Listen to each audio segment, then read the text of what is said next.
good. Did I make that structure last time? That's quite good, that is. Completely forgot I made that structure at the back of the plot. That's alright, you know. Wow, that was a surprise when I got here. Hello everyone, welcome back to the Allotment Diaries. My name's Emma, these are the Allotment Diaries.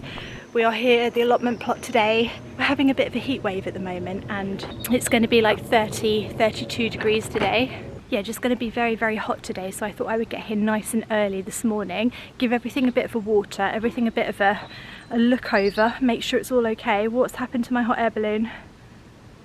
He really doesn't like it, does he? What's happened? Oh no! Does he just really not like it or something? Little horrors. I reckon it's probably the squirrels. I think it's the squirrels. Squirrels. Oh my gosh. I reckon the only creature that likes this is the squirrels. I think the squirrels have been climbing up and getting it, and they probably knocked it down a few times. Little horrors, aren't they? I mean, at least something's using it, I guess. Maybe he just was a bit, maybe he wasn't gentle enough with it. I have to tell him, oh look, my paint job. I still like it in the tree, to be honest, even if nothing uses it. Even if no creature uses it at all, I still like it sitting in the tree there. I think it looks really nice. If you're wondering where Einstein's been recently, I really don't know. I don't know where he's been, he's not really been around. Come on then. Where are you, Einstein? Just haven't seen him around recently. He's probably busy with something, or he's found food somewhere else and he's sort of hanging around there until it runs out. He'll be back. He'll be back because I'm the only one who comes here all winter long and feeds him, so he'll probably be back at some point. Anyway, we're going to get on with some odd jobs this morning. Going to do some watering.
Oh my gosh, this is so funny.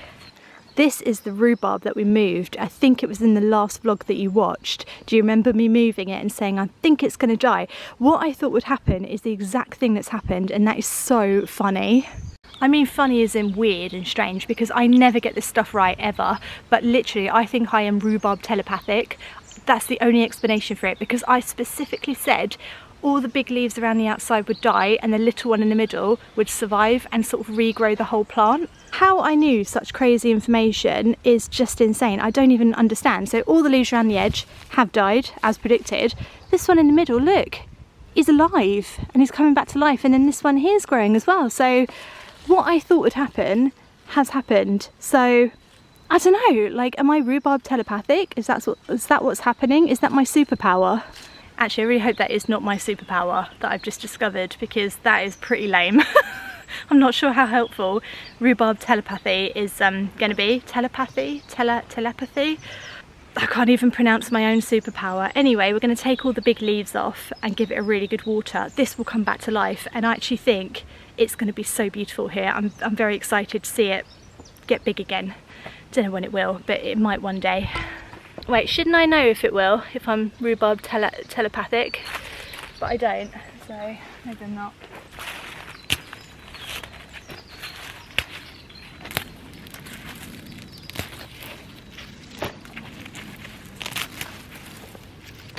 You could probably come off as well, actually.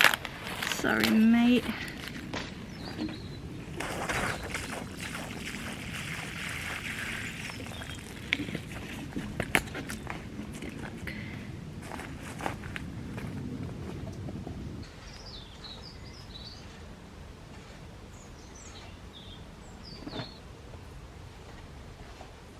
Right guys, I do actually have a plan today at the allotment plot. I don't always have a plan, particularly at this time of year. Sometimes I come down and I just go with the flow and do what I feel like.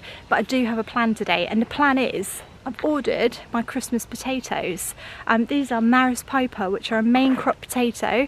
I've got the perfect bed for them to go in. They have to go into the ground, not on it. I've got the perfect bed just because firstly it's empty, secondly we've got half a structure in place. So, and the magical bed of wonder I'm talking about is this one here, which is half empty. Got some lettuces at their other end there. This structure, these little blue hoops, will be perfect for fleecing the potatoes later on. Potatoes do not like frost, and if they get covered in frost they will just die, so we don't want that. But obviously frost isn't coming for a little while, but main crop potatoes take sort of 4 months to grow, so the chances are we will get some frost, and the idea will be to fleece them over just before that happens. But hopefully they'll get going quite quickly because the weather's so nice. So these are all the plans, these are all the things, you know, the cogs turning in my head. These are all the ideas. I think the idea is just to get the potatoes in. Now, it's the beginning of August that I'm doing this, and I'm putting them all in the ground now, ready to harvest at Christmas time. I've also brought some Charlotte potatoes, which are second earlies, which means they will be ready before Maris Piper, but I'm not going to put them in yet. I'm going to put them in at the end of August, so that hopefully I'll be able to harvest them both around the same time, have lots of lovely potatoes for Christmas. So hopefully that all makes sense and I didn't just blurt out a load of random information to you, and let's put the potatoes in. Exciting.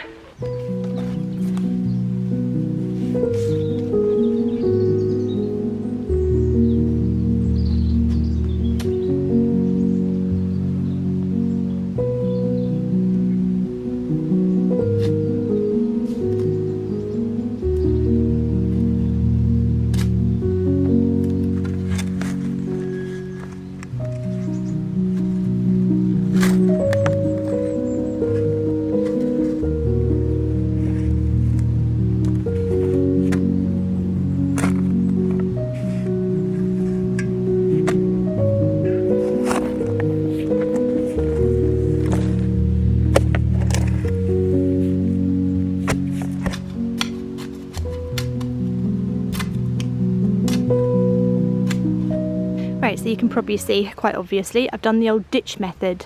So we've just dug some ditches, and then all the soil has just been piled up next to the ditch, and this just makes it easier to earth your potatoes up. Obviously this is a main crop potato, so I will have to earth them up a couple of times as they get growing. 32 degrees, 32 degrees. I just don't mix.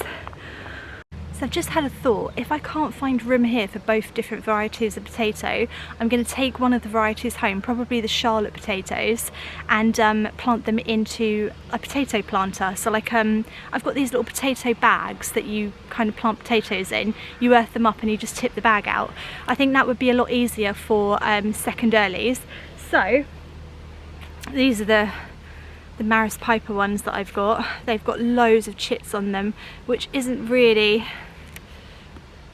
ideal. They must have been in that bag for a little while before they got delivered to me, which is a bit annoying. I think you're only supposed to have 1 or 2 chits on each potato. I don't think it matters, but I sort of want them to do the best that they can do you know what I mean? So I might just take a few of the chits off.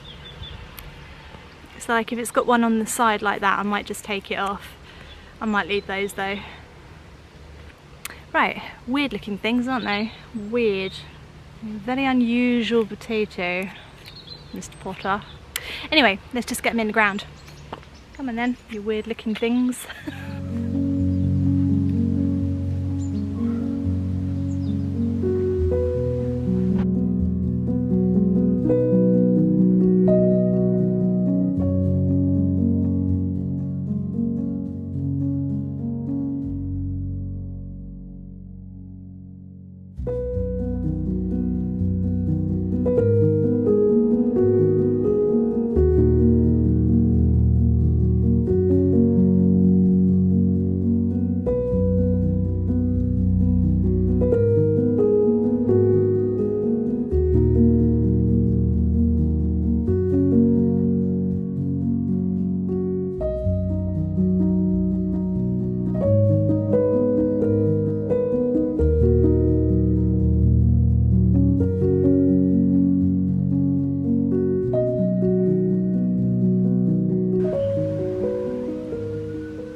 Right, there we go, the potatoes are in. There is still a little bit of a mound at the end of each of the rows where they're in, and I'll be able to pull that down and top it up. But to be honest, if I run out of soil here, I'll probably use something like grass cuttings or discarded crops that I'll chop up, or just find some soil from somewhere else and just top it up, because the whole point of topping it up is just that you cover the foliage so that the potatoes don't hit the sunlight, and if they hit the sunlight they turn green and then they're poisonous and you just can't eat them. So it's just about keeping them buried under the ground for as long as possible. I also think the more you top it up, I think you get a bigger crop, so like more potatoes, but I could be wrong on that one. But I just know it's very important to do with main crops, and also I think with second earlies as well. I do it with all my potatoes, guys. I don't worry about it being intermediate or determinate or whatever it is. I literally just do the same thing with all of them. If you do that, you can't go wrong. You'll never be wrong. And you'll be right at least half of the time. There we go.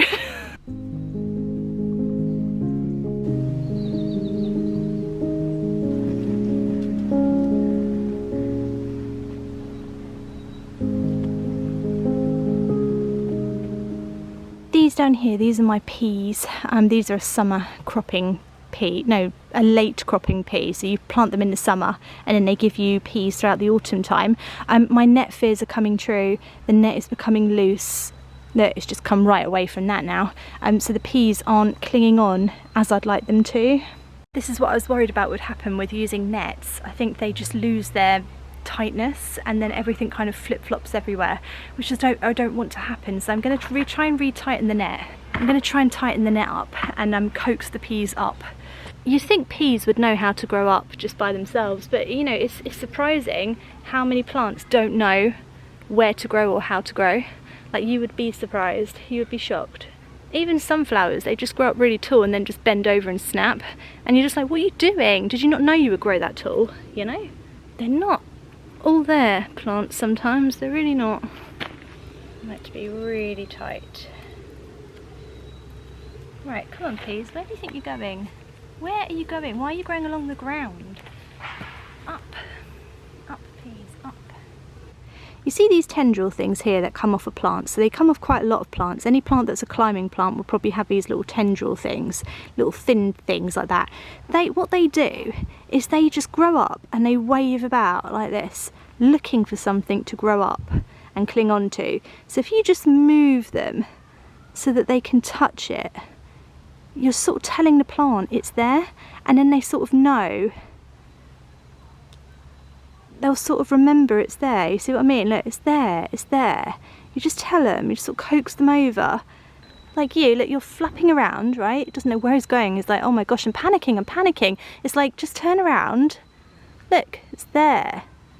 There you are, it's clung on straight away.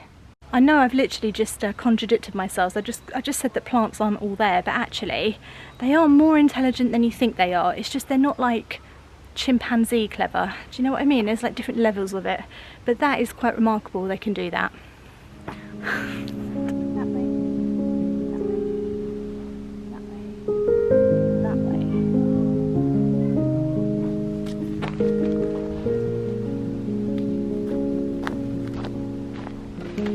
Right, some clever sausage in my comments said that pumpkins can sometimes throw out side shoots, so I thought this one was a goner. It's thrown out a blooming side shoot, isn't it? So I'm going to see if I can get him up the archway.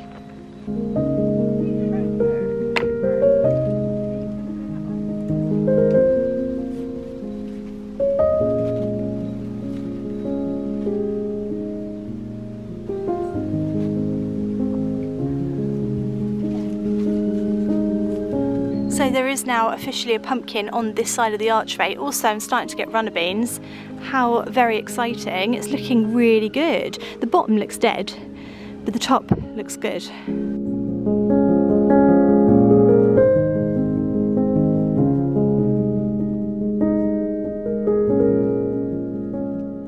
I'm actually really happy with the archway. I know I didn't get that many pumpkin plants up here as I wanted, but for the first year I think it's a triumph, to be honest, and also I've learned a lot about it. This here, it's all squished up in the middle. What I should do really is move all of that around a bit, give it all a bit more space, but on the whole I am just super happy with it.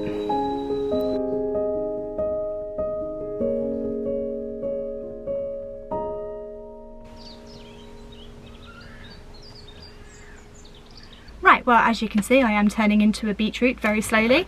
Soon enough someone's going to come past and pick me and steal me, try and cook me. Maybe I am already cooked actually, they'll just eat me straight away. Anyway, the point is I'm boiling and it's getting very, very hot, so I'm going to call it a day there and get home. Hope you've enjoyed the vlog today. If you have, do subscribe to my channel. I'll see you again in my next one. See you next time. Thanks for watching, guys. Bye.